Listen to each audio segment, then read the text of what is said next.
नमस्ते दोस्तों, marble flooring Jitendra Sharma में आपका स्वागत है।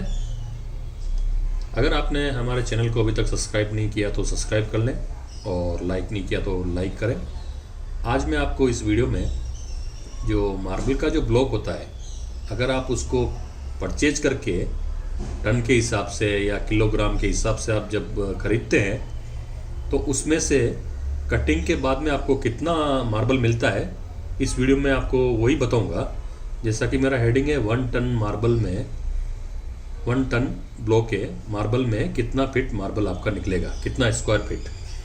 अगर आप मार्बल को टन या केजी के हिसाब से खरीदते हैं तो आपको 1 टन यानी कि 1000 केजी में कितना फीट मार्बल आपको मिलेगा।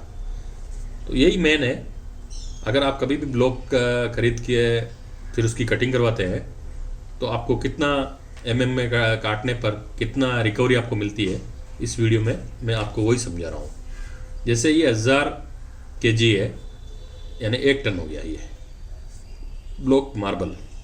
अगर उसको हम 20 में कटिंग करवाते हैं तो हमको 100 फीट एरिया कवर करने के लिए रिकवरी मिलती है। 100 फीट आपका मार्बल इसमें से निकल जाएगा।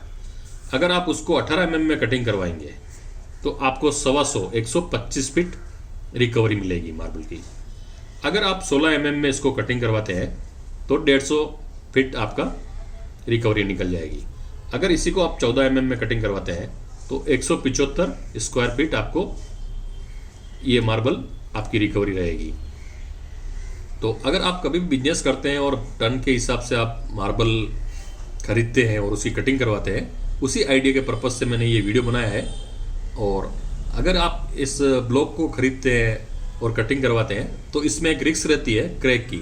अगर आपका कोई ब्लॉक मान लीजिए ऐसा ब्लॉक है और ऐसा भी क्रैक आ गया, अंदर बाहर से कुछ नहीं दिख रहा है और अंदर क्रैक आ गया, तो जैसे मान लो आपने 5000 में ब्लॉक खरीदा है टन का और आपने ज़्यादा प्रॉफिट के लिए किया है ये काम कि आपको 10 से 20 रुपये ज़्यादा मिल सके।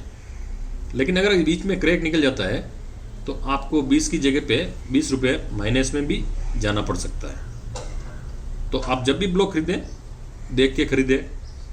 और